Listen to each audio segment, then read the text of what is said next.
শুভ সন্ধ্যা। আমি আরকাব এবং ইশতিয়াক জহিরকে ধন্যবাদ জানাচ্ছি আমাকে স্থপতি বশরুল হকের স্মরণে এই আলোচনায় আমন্ত্রণ জানানোর জন্য। 1970-এর দশকে বশরুল হক স্বাধীনতা উত্তর বাংলাদেশে এক ধরনের নান্দনিক আধুনিকতার অভিযাত্রী ছিলেন। তার সম্পর্কে আজকে কথা বলার এই আমন্ত্রণে আমি নিজেকে সম্মানিত বোধ করছি। আমি তার জীবন, কয়েকটি কাজ আর স্থাপতিক দর্শন নিয়ে কয়েকটি কথা বলতে চাই। আমার বক্তব্যের মূল লক্ষ্য একটি তাত্ত্বিক তর্ক উপস্থাপন করা।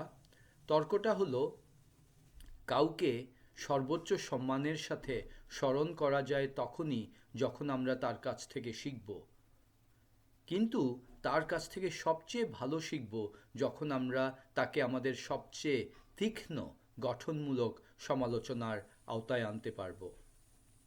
ইংরেজিতে এভাবে বলবো, the best way to remember somebody honourably is to learn from him, but to learn from somebody is to subject him or her to the highest state of scrutiny. Einstein একবার বলেছিলেন, জানা অনেক সহজ কিন্তু বোঝা অনেক কঠিন। কাউকে বুঝতে গেলে তাকে, তার কাজকে, তার কাজের দর্শনকে নিস্পৃহভাবে বিশ্লেষণ করতে হবে। বশিরুল হকের স্থাপত্যকে বস্তুনিষ্ঠ ব্যাখ্যায় আমরা তাকে শুধু স্মরণই করব না, তার প্রতি নিবেদন করব বিনীত শ্রদ্ধা। এই দৃষ্টিভঙ্গি থেকেই আমার উপস্থাপনার শিরোনাম লার্নিং ইজ রিমেম্বারিং। একটা এলাকা আমাদেরকে কিভাবে প্রভাবিত করে? একটা স্থানের প্রাকৃতিক বৈশিষ্ট্য, তার ইতিহাস, তার মিথগুলো আমাদের কিভাবে আলোড়িত করে? বশিরুল হক তার জন্মস্থানের প্রতি কী ধরনের আগ্রহ দেখিয়েছিলেন? একটু লক্ষ্য করুন, ব্রাহ্মণবাড়িয়া কিন্তু এক ধরনের ফ্রন্টিয়ার স্থান। পশ্চিমে মেঘনা তিতাস এবং অন্যান্য নদী নিয়ে শক্তিশালী নদীকেন্দ্রিক ভৌগোলিকতা, আর পূর্বে জাতীয় সীমানা। বশিরুল হক কি একটা ফ্রন্টিয়ার চেতনার মনস্তাত্ত্বিকতায় প্রভাবিত ছিলেন? 1960-এর দশকে বশিরুল হক চলে যান লাহোরে, যেখানে তিনি স্থাপত্যে পড়াশোনা করেছেন ন্যাশনাল কলেজ অফ আর্টসে। লাহোরও একটি ফ্রন্টিয়ার শহর। 12শো শতাব্দীতে এটা ছিল গজনভিদ শাসনের রাজধানী। মুঘল সম্রাট শাহজাহান আর তার শালিমার বাগানের শহর লাহোর। আওরঙ্গজেব এখানে তৈরি করেছিলেন বাদশাহী মসজিদ, পৃথিবীর অন্যতম বৃহত্তম উপাসনালয়। আনারকলির ট্র্যাজেডির শহর লাহোর। শিখ রাজা রঞ্জিত সিংয়ের শহর লাহোর। রুডিয়ার্ড কিপলিংয়ের বিখ্যাত উপন্যাস কিমের প্রেক্ষাপট লাহোর। কিপলিংয়ের বাবা ছিলেন ন্যাশনাল কলেজ অফ আর্টসের প্রথম প্রিন্সিপাল এবং এই কলেজের পাশেই অবস্থিত লাহোর মিউজিয়ামের প্রথম কিউরেটর। এই কলেজে পড়ার সময় বশিরুল হক নিশ্চয়ই দেখেছিলেন লাহোর মিউজিয়ামে গ্রেকো বুদ্ধিস্ট গান্ধারা আর্টের সমারোহ। প্রশ্ন হচ্ছে, লাহোর কিভাবে বশিরুল হককে প্রভাবিত করেছে? 1970-এর দশকে বশিরুল হক তার জীবনের কিছু অন্যতম সময় কাটিয়েছেন আমেরিকার দক্ষিণ পশ্চিম অঙ্গরাজ্য নিউ মেক্সিকোতে। এখানকার বড় শহর আলবুকার্কিতে অবস্থিত ইউনিভার্সিটি অফ নিউ মেক্সিকোতে তিনি স্থাপত্যে পড়াশোনা করেছেন। এই ফ্রন্টিয়ার স্টেটে সংঘাত আর সহাবস্থান করেছে বিভিন্ন জাতিগত মানুষ, হিসপ্যানিক, নেটিভ আমেরিকান আর শ্বেতাঙ্গরা। নিউ মেক্সিকোর আলো ধাঁধানো পাহাড় পর্বতে, মরুভূমিতে, নীল আকাশের নিচে, নির্জন গাছগাছালিতে বিখ্যাত আমেরিকান চিত্রশিল্পী জর্জিয়া ওকিফ খুঁজে পেয়েছেন এক ধরনের অলৌকিক সৌন্দর্য। বশিরুল হকের ইউনিভার্সিটির প্রাক্তন ছাত্র স্থপতি আডওয়ান প্রেডক নিউ মেক্সিকোর প্রকৃতিতে পেয়েছেন তার স্থাপত্যের মৌলিক উৎস। বশিরুল হক নিশ্চয়ই বুঝেছিলেন এখানকার অ্যাডোবি ঘরগুলো কিভাবে এই অঞ্চলের স্থানিক বৈশিষ্ট্যগুলোকে ধারণ করেছিল। এখানে মনে রাখা দরকার, 1970-এর দশকে আমেরিকা ইউরোপের স্থপতিরা ফেনোমেনলজি বা এক ধরনের স্থানিক অনুপ্রেরণার তাত্ত্বিক আলোচনায় খুবই আগ্রহী ছিল। ফেনোমেনোলজি আমাদের উপমহাদেশে এসে রূপান্তরিত হয়েছে এক ধরনের বৈশ্বিক আঞ্চলিক পরিচয়ের তাত্ত্বিক অনুসন্ধানে। 1983 সালে কেনেথ ফ্র্যাম্পটন এটাকে ব্যাখ্যা করেছিলেন ক্রিটিক্যাল রিজিওনালিজম হিসাবে। বশিরুল হক কিভাবে এই তাত্ত্বিক আলোচনায় অংশগ্রহণ করেছিলেন?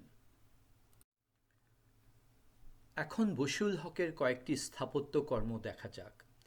1981 সালে তিনি ডিজাইন করেছিলেন ইন্দিরা রোডে তার নিজের সম্মিলিত বাসভবন আর অফিস। এখানে আমরা খুঁজে পাই একজন ইটের কবিকে, যার ভাষা ইট শিল্প। এই ভাষার ব্যাকরণ হল সবুজ, আলো, বাতাস আর স্পর্শগ্রাহ্যতা, যাকে আমরা ইংরেজিতে বলি ট্যাকটিলিটি। এই ভবনটি মনে হতে পারে এক ধরনের বাসযোগ্য কবিতা। ইট আর আলো আধারির খেলায় এটা যেন একটা ত্রিমাত্রিক জীবনানন্দ। প্ল্যানে স্পেসের স্বচ্ছন্দ যাত্রা আর ইটের ভাষা মিলে আলভার আল্টোর সাইনাৎসালো টাউন হলের স্থাপতিক আবহ তৈরি হয়েছে। কিন্তু যাত্রা শেষে মনে হবে স্থপতি বাঙ্গালিয়ানা বা পাশ্চাত্যের আধুনিকতা বা দুটোই আত্মস্থ করার নৈতিক দায়িত্বকে কাঁধে নেবার প্রয়োজনীয়তা অনুভব করেননি। এখানেই বশিরুল হকের নান্দনিকতা প্রাচ্য আর পাশ্চাত্যের কৃত্রিম বিভাজনকে অস্বীকার করে।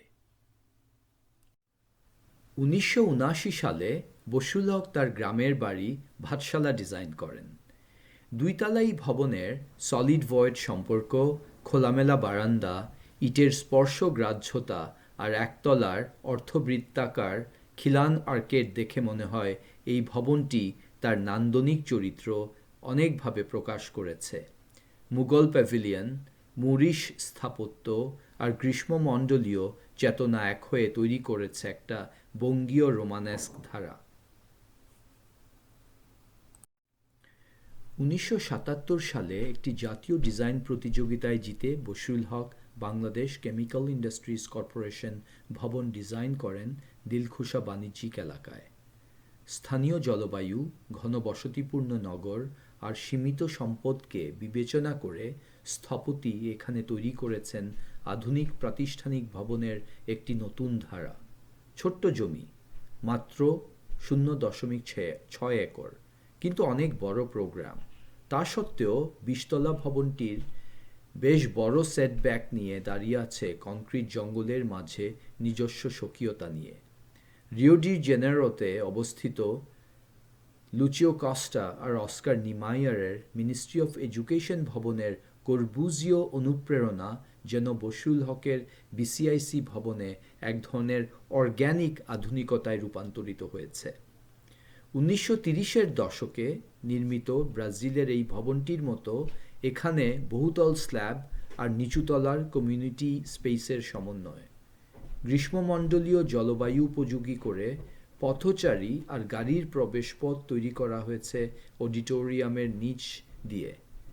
উঁচুতলা স্ল্যাবটির লং অ্যাক্সিস পূর্ব পশ্চিমমুখী হওয়াতে ন্যাচারাল ভেন্টিলেশন হয় সহজেই।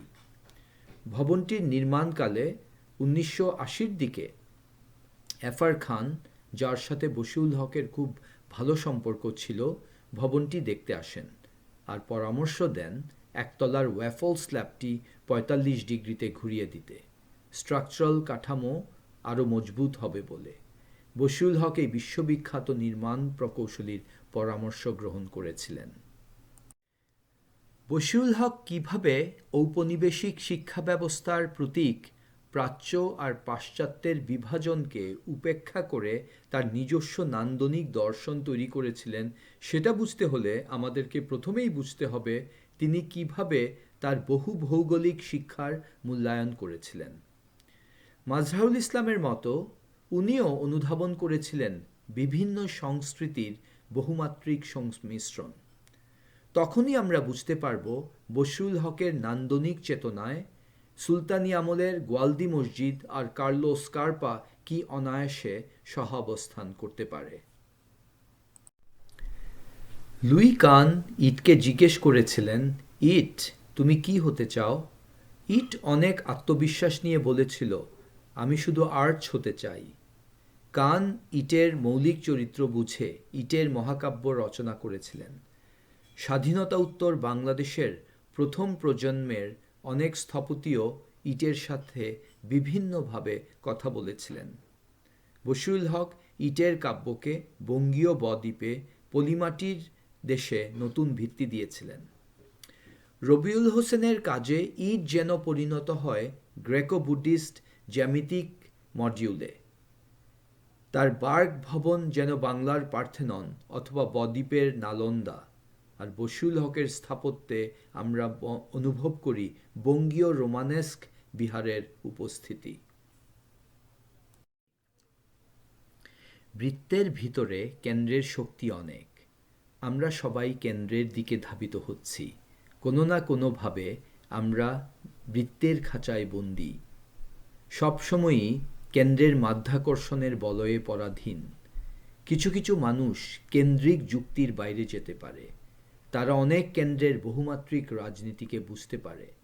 রবীন্দ্রনাথ কিন্তু স্বদেশী আন্দোলনকে সমর্থন দেননি, কারণ এর কেন্দ্র ছিল উগ্র জাতীয়তাবাদ।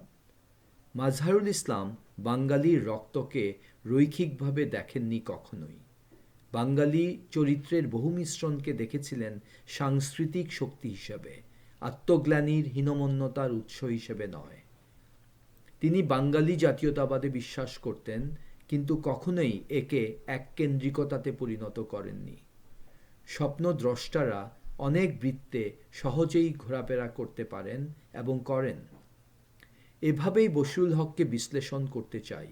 তার কাজে আমরা দেখি কেন্দ্রিকতার আঞ্চলিকতাকে পরিত্যাগ করার শক্তি।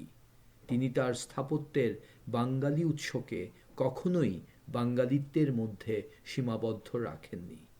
তার কাজে আলভার আল্টো, লুই কান যেমন আছে, তেমনি পাহাড়পুরের বৌদ্ধ বিহারও আছে। বশিরুল হকের কাছ থেকে আমাদের অনেক কিছু শেখার আছে, কিন্তু কিভাবে শিখব সেটা জানাটাই সবচেয়ে জরুরি। ধন্যবাদ।